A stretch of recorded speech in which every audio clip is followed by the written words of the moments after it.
नमस्कार. ई सकाळच्या सर्व वाचकांना आणि सगळ्या रसिकांना संजीव अभ्यंकरच्या दिवाळी निमित्त हार्दिक शुभेच्छा. सारे गमदने साध माधा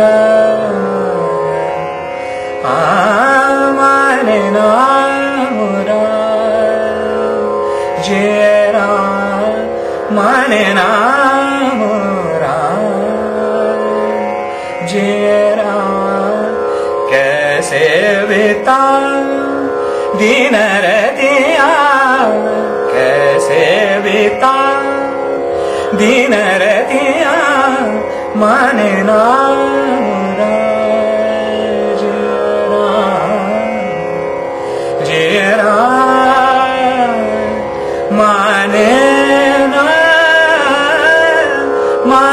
नामुरा जेरा बहुत दिन बीते पिया नहीं आए बहुत दिन बीते पिया नहीं आए जानत नाए मन की बतिया जानत नाए मन की बतिया माने ना मोरा माने ना मोरा माने ना मोरा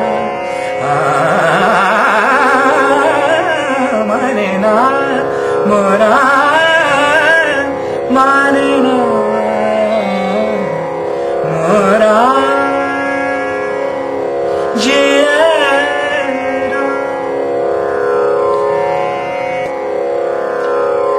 नमस्कार. आता जी मी बंदिश गायली ती माझ्या स्वकृती या अल्बम मधली आहे आणि तुम्हा सगळ्या रसिकांना दिवाळीची भेट म्हणून मी 3 माझे खास अल्बम रिलीज झालेले आहेत. स्वकृती आणि उर्मी हे दोन्ही अल्बम जे ते माझ्या स्वतःच्या कॉम्पोजिशनचे आहेत आणि मातृऋण हा माझ्या आईच्या बंदिशींचा आहे.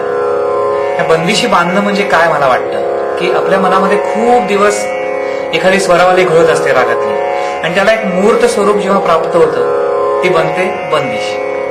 पण खूप वेळा लोक मला विचारतात की तुम्ही कुठले राग नवीन बनवले, कुठल्या नवीन बंदिशी बांधल्या. हे जे बंदिश बांधणं आहे किंवा राग एखादा सुचला कुठला नवीन तर ते कसं आहे तर तुमच्याकडे जो बँक बॅलन्स असतो त्यातनं एखादी अंगठी विकत घेण्याचं खरी निर्मिती जी असते एखाद्या शास्त्रीय संगीत गाणाऱ्याची त्याची अतिशय सूक्ष्म असते. प्रत्येक मैफिलीमध्ये त्या रागाचा एक शोध घेतला जातो. तो जो सूक्ष्म स्वरशोध असतो तो एखाद्या मोठ्या बँक बॅलन्स सारखा असतो आणि त्याच्यातनं एखादी एक 40-50 हजाराची अंगठी घेणं विकत म्हणजे एखादी बंदिश बांधणं हे त्याचं स्वरूप असतं. त्यामुळे खरा जो बॅलन्स आहे तो आमचा प्रत्येक कॉन्सर्टमध्ये होणारा सूक्ष्म स्वरशोध आणि त्याला मर्यादा नाही, तो कितीही वाढू शकतो. आणखीन एक बंदिश अशीच आणखीन एक अंगठी तुम्हाला ऐकवतो. राग मधुकंस.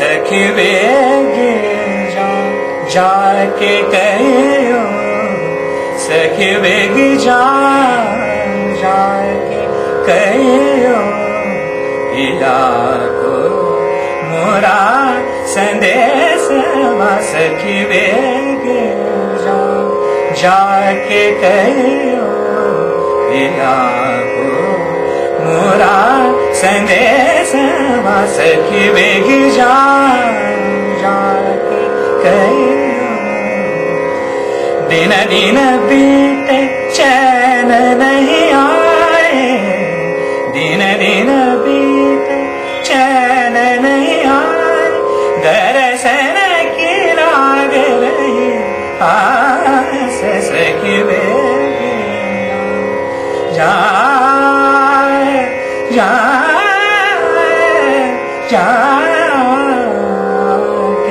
कहियो सखी